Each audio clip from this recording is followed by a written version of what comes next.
सूरह बकरा खत्म होने के बाद धीरे धीरे आगे बढ़ते बढ़ते जब वो सूरह निसा पर पहुंची, जहां औरतों के मसाइल बयान किए गए हैं, सूरह निसा पूरी पढ़ने के बाद वो चीख उठी, लोग झूठ बोलते हैं, लोग झूठ बोलते हैं कि इस्लाम ने औरत को इज्जत नहीं दी, इस्लाम ने औरत को मकाम नहीं दिया, इस्लाम ने औरत को वकार नहीं दिया, इज्जत नहीं दी।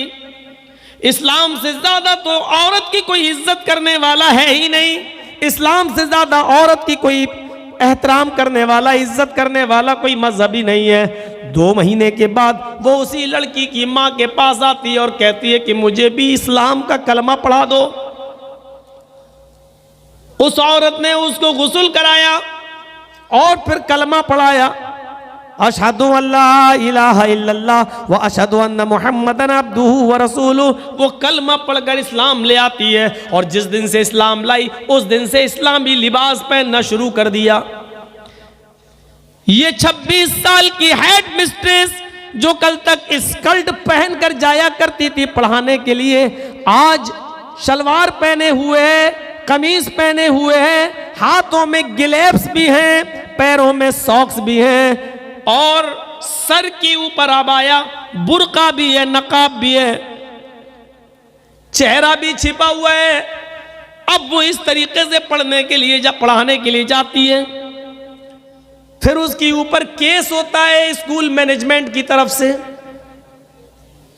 पेरिस की अदालत में वो केस लड़ती है और केस लड़ने के बाद पेरिस की अदालत उसको ये हुक्म सुनाती है कि तुम इस्लाम ला चुकी हो, तुम आजाद हो, कोई भी मजहब अपनी मर्जी से अगर कबूल करती हो तो किसी को कोई एतराज नहीं, और अगर तुम अपनी मर्जी से ये ड्रेस पहनती हो तो इस पर भी स्कूल मैनेजमेंट को एतराज नहीं होना चाहिए, क्योंकि हर इंसान को अपनी आज़ादी के साथ जीने की आज़ादी है, पहनने की आज़ादी और खाने की आज़ादी है। जब हम किसी से स्कर्ट और उससे भी छोटे कपड़े पहनने की आज़ादी नहीं छीन सकते तो हम किसी से ये आज़ादी भी नहीं छीन सकते हैं कि अगर वो अबाया नकाब बुर्के में जाना चाहे तो हमें क्या एतराज़ है, उसकी ज़िंदगी उसकी लाइफ वो जाने।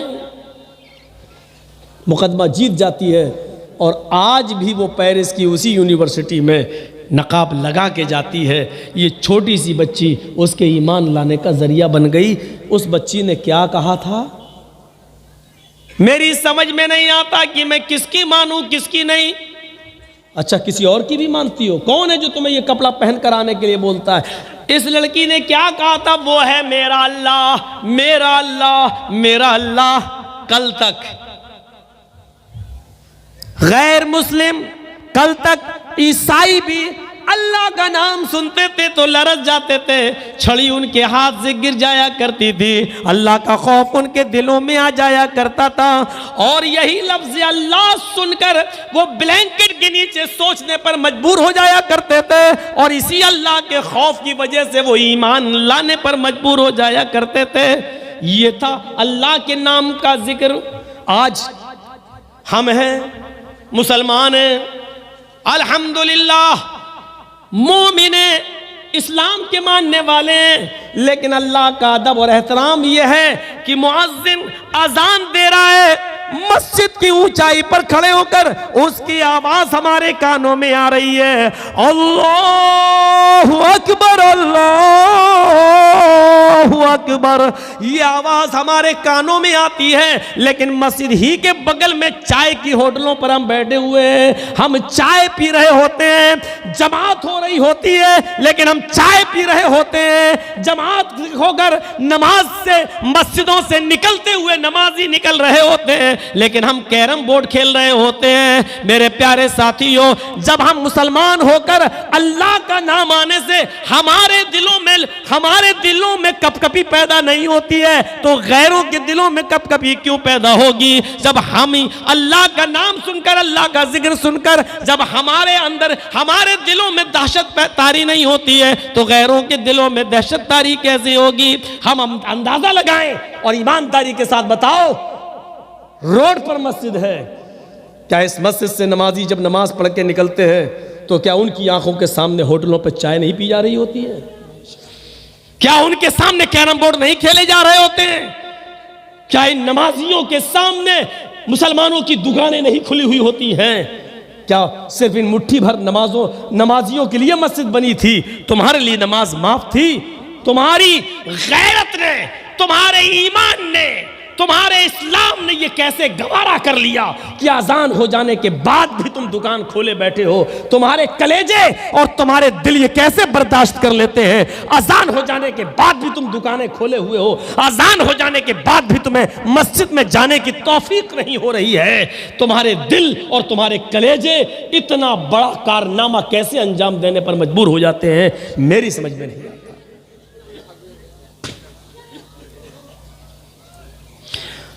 इन्नमल मोमिनून अल्लज़ीना इज़ा ज़ुकिरल्लाहु वजिलत क़ुलूबुहुम। मोमिन तो वो हैं कि जब उनके सामने अल्लाह का नाम लिया जाता है तो उनके दिल कांप जाते हैं।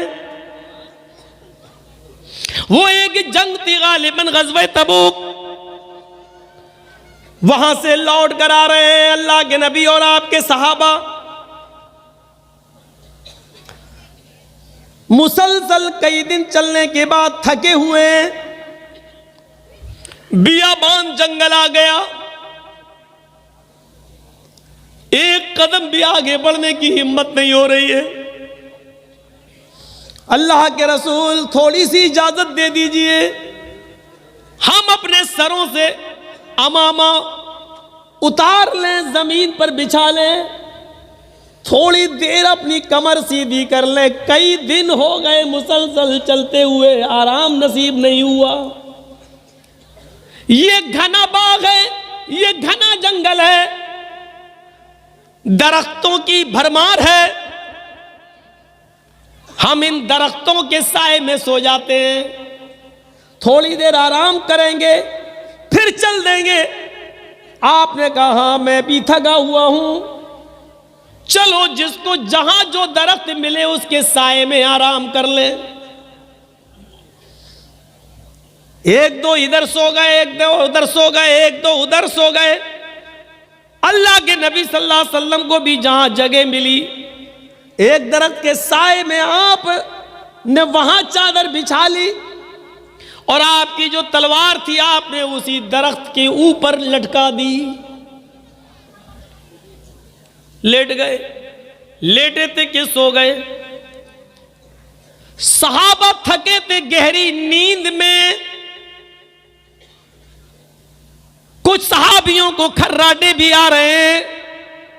जब आदमी ज्यादा थका हुआ हो तो उसको खर्राटे ज्यादा आने लगते हैं। हदीस की किताबें ये कहती हैं कि खर्राटे अल्लाह के रसूल सल्लल्लाहु अलैहि वसल्लम भी लिया करते थे, लेकिन आपके खर्राटे बहुत जोरदार नहीं हुआ करते थे। इतनी तेज नहीं कि बगल में मेरी बीवी लेटी हो वो भी न सो पाए। हल्के हल्के खर्राटे अल्लाह के नबी को भी आते थे और शायद उसकी वजह यह थी कि दिन भर आप दावत और तबलीग में रहते थे, लोगों को समझाते थे, थक जाया करते थे और थकन के बाद नींद अच्छी आती है। एक बदवी आया, एक अराबी आया, उसने देखा कि उस दरख्त के नीचे मोहम्मद इब्ने अब्दुल्लाह सो रहे हैं। चलो आज काम तमाम कर देते हैं, झमेला ही खत्म कर देते हैं। अच्छा मौका है। मोहम्मद को जिंदा या मुर्दा लाने पर 100 ऊंटों का लालच है, 100 ऊंटों का इनाम रखा गया है। आज मौका अच्छा है, सारे साथी सोए हुए हैं, मुहम्मदुर रसूलुल्लाह भी गहरी नींद में सोए हुए हैं। हमारे पास तलवार नहीं है, मोहम्मद की तलवार भी लटकी हुई है, तलवार भी उसी की, गर्दन भी उसी की। चढ़ गया पेड़ पर, तलवार खोल ली, अब उतरा नहीं है, कूद गया, वहीं से जंप लगा दिया और जैसे ही वो जमीन पर गिरा तो उसके पैरों की धमक से अल्लाह के रसूल की आंख खुल गई। आप उठ के बैठ गए, देखा कि वो तलवार लेकर आगे बढ़ रहा है। छोटे छोटे बच्चों से ये वाक़े आपने सुने होंगे, चमन इस्लाम वगैरह में लिखा है, लेकिन हकीकत में ये वाक़या बुखारी का है। आगे देखिए, जो मैं दिखाना चाहता हूं वो मंजर, वो आगे बढ़ रहा है, अल्लाह के रसूल की नज़र उसी की तरफ है। और जब वो बिल्कुल करीब आ गया और तलवार उठा ली, कहता है मुस्कुराकर, मैं यासिमु का मिन्नी या मोहम्मद।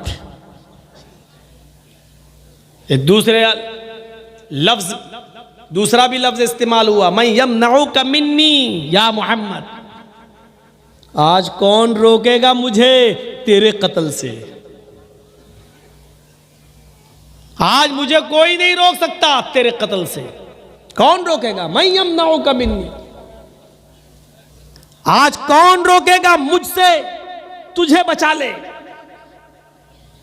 और ये लफ्ज भी इस्तेमाल किया गया, मैं यासिमु का मिन्नी, आए मोहम्मद सल्लल्लाहु अलैहि वसल्लम, बता आज तुझे मेरे हाथ से कौन बचाएगा? मैं यासिमु का मिन्नी, तुझे आज मेरे हाथ से कौन बचाएगा? अल्लाह के रसूल न खड़े हुए, न भागे, न चीखे, न चिल्लाए, न दौड़े, ऐसा अभी आओ ये आदमी मेरे जान लेने आया, अरे मुझे मारने आया, उठो। आप चाहते तो अच्छा मौका था, अरे 2-4 कदम तो भाग ही सकते थे, चीख भी सकते थे, उठा सकते थे, लेकिन आपने ना उठाया, ना भागे, ना दौड़े, ना चीखे, ना चिल्लाए, बल्कि जब उसने पूछा मैं यासिमु का मिन्नी, बता तुझे मेरे हाथ से कौन बचाएगा, तो आपने भी मुस्कुरा कर जवाब दिया, अल्लाह। बस क्या बोले? अल्लाह। है काफिर था लेकिन अल्लाह का पावर जानता था। आज मुसलमान हैं, ऊंची टोपियां लगा ली है कुतुब मीनार की तरह, खा लिया मुर्दों के नाम पर 40वां और 30वां और 20वां सब, लेकिन अल्लाह का पावर इनके पास इनको नहीं मालूम। अल्लाह से ज्यादा पावर ये उनके ठेकेदारों को दिए हुए। वो काफिर था, अल्लाह का पावर जानता था। सुना, कौन बचाएगा? अल्लाह। कांप गया, लरस गया, थर्रा गया और तलवार छूट गई। काफिर भी जानता था अल्लाह का पावर क्या है। तलवार जैसे ही छूटी और नीचे गिरी, अल्लाह के रसूल ने झपट ली, पकड़ लिया और खड़े हो गए और कहा, पांसा पलट गया, बाजी उलट गई। अभी तक तलवार तेरे पास थी, अब मेरे पास है, अब तू बता कि तुझे कौन बचाएगा। अल्लाह करे कि भारत की बाजी भी ऐसे ही पलट जाए, और जोर से कहो आमीन। और पलटेगी। जुल्म की टहनी सदा, जुल्म की टहनी कभी फलती नहीं, और नाव कागज़ की सदा चलती नहीं। प्लास्टिक के फूलों में खुशबू नहीं होती है। इम्तहान है, इंशाअल्लाह हम इसमें पास होंगे। और सुनिए, अल्लाह के नबी ने उससे कहा कि अब तू बता कि तुझे कौन बचाएगा मेरे हाथ से। अब वो तो जानता ही नहीं था, मानता ही नहीं था, बस ये जानता था कि अल्लाह वो कितना पावरफुल है, क्या जानता था। जब देखा मोहम्मद के हाथ में तलवार, बाजी उलट गई, तो कहता है आपके हाथ में तलवार है, आप ही बचा सकते हैं, आप ही छोड़ सकते हैं और आप भी मार सकते हैं, और मुझे उम्मीद है कि आप मुझे मारेंगे नहीं, क्योंकि मैंने कभी आपको ज़ाती बदला लेते हुए नहीं देखा। अल्लाह के रसूल ने कहा इतना मानता है तू मुझे? कहा हाँ। आपने अपनी ज़ात के लिए कभी इंतकाम नहीं लिया? अल्लाह के रसूल ने कहा जा, मैंने तुझे छोड़ दिया, उसको माफ़ कर दिया, चला गया। ये वाक़या मैंने बताने का मकसद सिर्फ इतना है, पूरे वाक़े को रखने के बाद सिर्फ इतना बताना था आपको कि वो काफिर था, एराबी था, देहाती था, तलवार उसके हाथ में थी, साहबा सो रहे थे, पूरा पावर था उसको, वो चाहता तो कत्ल कर सकता था मोहम्मद रसूलुल्लाह को, लेकिन उसने क्या कहा, बता मेरे हाथ से तुम्हें कौन बचाएगा? तो अल्लाह के नबी ने जवाब क्या दिया? अल्लाह। इस लफ्ज़ अल्लाह से वो कांप गया। काफिर था लेकिन कांप गया। यहां मस्जिद के सीने पर दुकानें खोलकर नहीं कांपते हैं, मस्जिद की छाती पर खड़े होकर अल्लाह के घर के सामने दुकानें खोले हुए हैं और मस्जिदों में आने की तौफीक नहीं होती। अच्छा एक बात बताइए, रमजान में तो आ जाते होंगे ना दुकानें बंद करके, कि रमजान में भी खुली रहती है दुकानें? आप लोग बताइए ना। ओह, अंदर चल रहा है। रमजान में भी दुकानें खुली होती हैं और शायद पर्दा भी डाला जाता होगा। बेरोजगारों की कितनी इज्जत है, पर्दा डालकर दामाद की तरह उनको अंदर ले जाया जाता है, आओ चाय पियो। कितनी इज्जत है। याद रखना, बहुत सख्त बात कहने जा रहा हूं, याद रखना, रमजान के महीने में दिन में दुकानें खोलने वालों, बेरोजगारों को कपड़ा डालकर और पर्दा डालकर अपनी दुकानों में खिलाने और पिलाने वालों, अल्लाह की कसम जितना गुनाह रमजान के उस मुबारक महीने में रोजा न रखने वालों को मिलेगा, रोजा छोड़ने पर जितना गुनाह उनको पड़ेगा, तुम्हें रमजान के महीने में उनको खिलाने और पिलाने के बाद तुम भी बचोगे नहीं, तुम भी उतने ही गुनाह के मुस्तहिक होगे, इसलिए कि तुमने अपनी दुकानें खोलकर बेरोजगारों के लिए खाने और पीने का इंतजाम किया, बल्कि उनके लिए शर्म और हया से और मोहल्ले और गांव वालों के तानो तशनी से बचने के लिए पर्दे भी डालकर उनको छिपा लिया ताकि दूसरों के सामने तुम्हारी बेइज्जती न हो। ऐसा करने वालों, कयामत के दिन सख्त अजाब के लिए तैयार रहो। अल्लाह की लाठी में आवाज नहीं, इसी दुनिया में भी वो अपना अजाब नाजिल कर सकता है। वो काफिर था, दहल गया, हम मोमिन नहीं दहल रहे। वो एक दीनदार औरत थी, नेक औरत थी, और उसका चचेरा भाई उससे प्यार करता था, मोहब्बत करता था, लेकिन चचेरी बहन को इसका इल्म नहीं था कि ये मुझे चाहता है। एक तरफा प्यार, एक तरफा मोहब्बत, कभी वो अपनी चचेरी बहन से कह नहीं पाया, और इसी दरमियान उस लड़की के बाप ने उसका रिश्ता तय कर दिया और उसका निकाह कर दिया। उस जमाने में जल्दी रिश्ता तय होने के बाद ही शादी हो जाती थी, हमारी तरह रवाज नहीं था। आज लड़की देखने आएंगे, एक हफ्ते बाद तुम आओ, लड़का देख लो, उसके बाद अब पक्की करने आओ। कुछ चीजें दे दी गई, लड़की बुक हो गई। पक्की से बेहतर है ये जुमला इस्तेमाल किया जाए, बुक हो गई। अभी निकाह नहीं हुआ, लड़की को लड़के का, लड़के को लड़की का नंबर भी मिल गया। माँ कह रही है कोई बात नहीं, मेरी बेटी उसी से तो बातें कर रही है जिसके साथ शादी होना है। उधर लड़के के माँ बाप को भी फिक्र नहीं है, चलो वो अपनी होने वाली औरत से बातें कर रहा है। मैं पूछता हूं इतना डिले क्यों है? जब देख लिया गया लड़की को लड़का और लड़के को लड़की पसंद आ ही गई है, तो फौरन निकाह क्यों नहीं कर देते हो? नहीं साहब, अभी इंतजाम नहीं हुआ है। आपको इंतजाम क्या करना है? लड़की जिन कपड़ों में घर बैठी हुई है उसी कपड़े में निकाह हो जाएगा, तुम उसको ले आओ। है, समाज क्या कहेगा?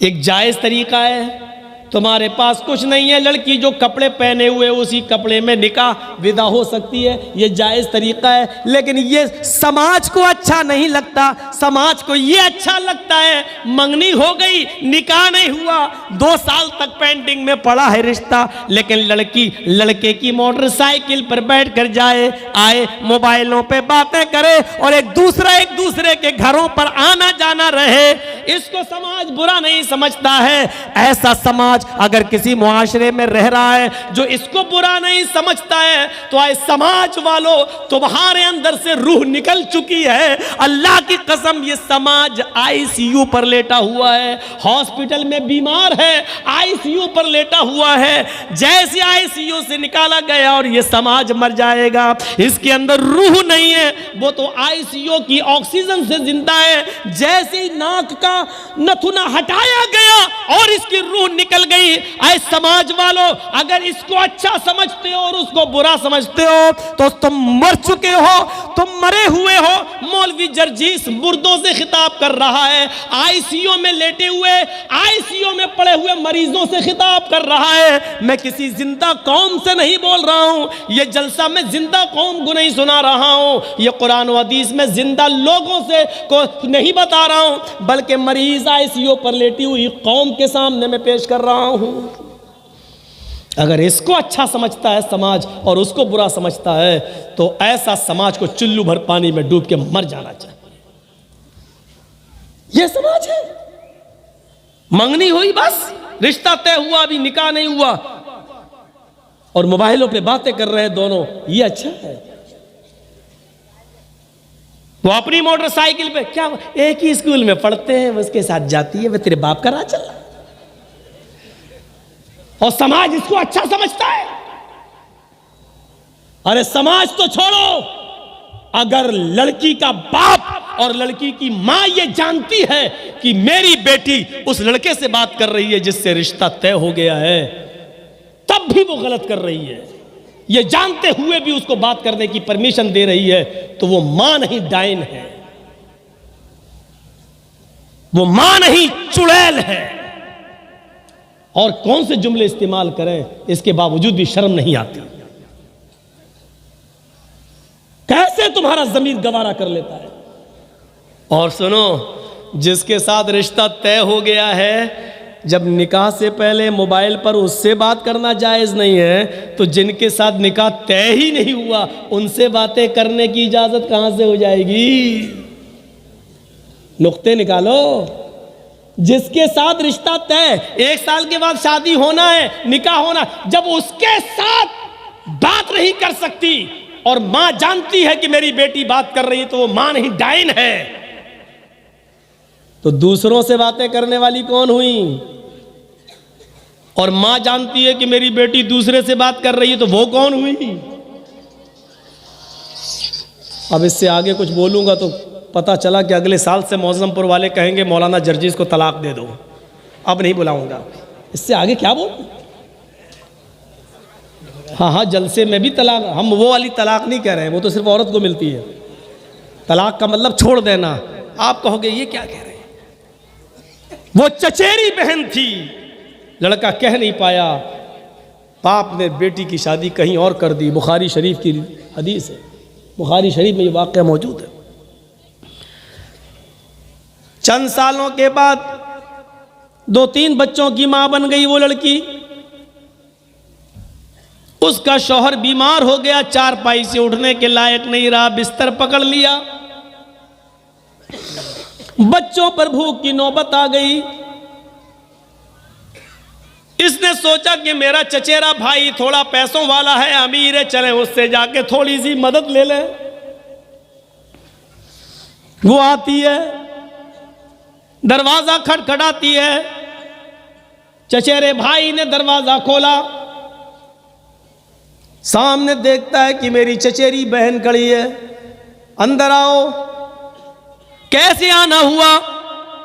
उसने बताया, तुम तो जानते ही हो कि तुम्हारे बहनोई के बिस्तर पर पड़े हैं, उठने की ताकत नहीं है। मैं औरत जात हूं, कितनी मेहनत कर सकती हूं, शौहर की दवा और इलाज भी कराना है और बच्चों का पेट भी पालना है। गरीबी ने मुझे पकड़ लिया है, गरीबी ने मुझे जकड़ लिया है, बच्चों की भूख और प्यास ने मुझे मजबूर कर दिया है, इसलिए मैंने आज तक किसी के सामने हाथ नहीं फैलाया है। तू मेरा चचेरा भाई है, तुझसे थोड़ी सी मदद लेने आ गई हूँ। ज़कात का हो, खैरात का हो, सदक़े का हो, कुछ भी हो तेरे पास तो मेरी मदद कर। रिश्तेदारों में ज़कात खैरात देने का सवाब ज़्यादा है, तुम हमारी मदद कर सकते हो। मैं तुम्हारी रिश्तेदार हूँ, मैं तुम्हारी चचा की बेटी हूँ। अच्छा, एक बात और याद रखिए, ये हमारे यहाँ चलता है, हमसे जो छोटा भाई है मेरा, वो मेरे बच्चे का चचा होगा, लेकिन अगर कोई बड़ा भाई है हमसे तो उसको क्या कहा जाता है? बड़ा बाप या ताया है, ये जुमला कहा जाता है।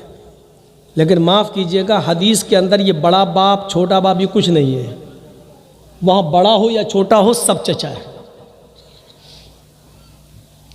हम लोगों की लुगतें अलग है ना, माहौल में रहते हैं ना। अल्लाह के रसूल सल्लल्लाहु अलैहि वसल्लम के जो बाप थे अब्दुल्ला, वो अपने 10 भाइयों में सबसे छोटे थे और उनका इंतकाल हो गया था। तो गौर से अगर देखा जाए तो अब्दुल्ला जो नबी के बाप थे उनसे बड़े थे सब।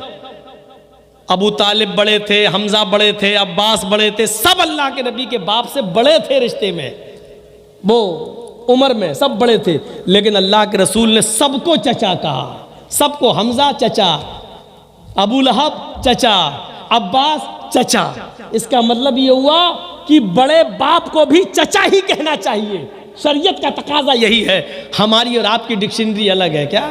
ये बड़ा बाप है और छोटा है तो ये कोई नहीं कहेगा ये छोटा बाप है, ये कहेगा चचा है। देखिए अकल देखो, हमारी भूसा भरा है। अरे जब हमसे कोई बड़ा है तो वो बड़ा बाप हो गया मेरे बेटे का, लेकिन हमसे जो छोटा है तो कायदे से कहना चाहिए ना कि छोटा बाप। तो छोटा बाप कोई नहीं कहता, नहीं चचा है। छोटा बाप कहने में अच्छा नहीं लगता, बड़ा बाप कहने में अच्छा लग रहा है, तो कहना चाहिए ना बड़ी अम्मी। अब जो उससे छोटी तो उसको कह रहे छोटी अम्मी, तो छोटी अम्मी कोई नहीं कहेगा, चची। याद रखिए, मेरी मां से बड़ी कोई बहन है तो वो भी मेरी खाला है, और मेरी मां से छोटी कोई बहन है तो वो भी मेरी खाला है। इसी तरीके से किसी से बड़ा कोई भाई है तो वो भी मेरे बच्चे का चचा है, और उस मुझसे छोटा कोई भाई है तो वो भी मेरे बच्चे का चचा है। इसको बदलने की कोशिश करो अगर रवाज बना सकते हो ऐसा। तो इसीलिए मैं कह रहा हूं चचेरी बहन चचेरा भाई, क्योंकि दोनों एक दूसरे के चचा, चाहे छोटा हो चाहे बड़ा हो, बड़े अब्बा की बेटी बड़े, ये कुछ नहीं, चचेरी बहन चचेरा भाई। तो कहती है कि मैं तेरी रिश्तेदार हूं, जो भी देना चाहे दे दे। उसने कहा है मेरी चचेरी बहन, आज मैं तुमसे अपने दिल की बात कहना चाहता हूं। जी जी बोलो भाई, क्या बात है? आए मेरी बहन, मैं तुमसे बेहद प्यार करता था। शादी से पहले भी मैं तुम्हें दिलो जान से चाहता था। मैं तुम्हारे साथ निकाह करना चाहता था, लेकिन मैंने सोचा कि अभी तुम्हारे अब्बू तो कुछ टाइम लगाएंगे निकाह करने में, कोई अच्छा मौका होगा तो हम देखकर उनसे बात कर लेंगे या तुमसे ही कह देंगे। लेकिन ऐसा मौका नहीं आया, और एक दिन पता चला कि आपका रिश्ता तय हो गया और निकाह कर दिया गया। उस दिन मुझे बहुत तकलीफ हुई, लेकिन आई मेरी चचेरी बहन, मोहब्बत मुझे आज भी है तुमसे। अब निकाह तो मेरे साथ नहीं हो सकता क्योंकि तुम किसी और के निकाह में हो, लेकिन हां मोहब्बत दिल में अभी भी है। इसलिए मैं तुम्हारे सामने एक पेशकश रखता हूं, आज की रात तुम मेरे बिस्तर पर आ जाना। मैं तुम्हारी मदद अभी किए देता हूं और आज की रात मिलने का वादा करो। उसने समझाया, शर्म करो, ये तुम क्या कह रहे हो। इसने कहा, सोच लो, एक तरफ तुम्हारा शौहर है जो बिस्तरे मर्ज पर पड़ा हुआ है, दूसरी तरफ तुम्हारे छोटे छोटे बच्चे हैं जो भूख से बिलबिला रहे हैं। सोच लो, गौर कर लो। वो मजबूर थी, बच्चों की भूख उस पर देखी नहीं जा रही थी, शौहर की बीमारी ने उसको मजबूर कर रखा था। थोड़ी देर के बाद उसने इस बात में अपना सर हिला दिया, जैसी तुम्हारी मर्जी, लेकिन अभी मेरी मदद कर दो, मैं अपने बच्चों को कुछ खिला दूं और अपने शौहर के लिए कुछ दवा ले लूं। उसने कुछ दिरहम उस लड़की को, अपनी चचेरी बहन को दे दिए। कहीं जिक्र है 60 दिरहम दे दिए। ये लड़की उससे वादा करके चली आई, आधी रात गुजर जाने के बाद मैं तेरे बिस्तर पर आ जाऊंगी। मजबूर थी, चली आई, अपने शौहर के लिए दवा का इंतजाम करती है और अपने बच्चों के लिए खाना ना बनाती है, तैयार करती है, खाना खिलाती है, शौहर को सुलाती है। देख लिया कि बच्चे बेहोश पड़े हैं, शौहर भी गहरी नींद में बीमार है, जो दवा खाया है अब सुबह से पहले उसकी आंख नहीं खुलेगी। दिल पर पत्थर रखती है और फिर चल देती है कि मैंने जो वादा किया था अपने वादे को पूरा कराऊं, शायद फिर कभी जरूरत पड़ जाए पैसे की, दिरहमो दीनार की, तो वही मेरे काम आएगा। दरवाजे को दस्तक देती है, उसको तो नींद ही नहीं आ रही थी, वो तो इंतजार में बैठा ही था। दरवाजा खोला, उसने फौरन हाथ पकड़कर उसको अंदर खींच लिया और फिर दरवाजा लगाया और फिर वो उसके करीब आकर कहता है, आओ इस बिस्तर पे आओ, तुमने आने में कुछ ताखीर कर दी। ये बेचारी खड़ी है, थर्रा रही है, ये कहता है कि इधर आओ, ये कांप रही है। इसने कहा, जब तुम सुबह आई थी तो तुम्हारी ये हालत नहीं थी और अब तुम कांप रही हो, थर्रा रही हो। अरे अभी से कांपोगी, थर्राओगी तो आगे का मरहला कैसे तय होगा।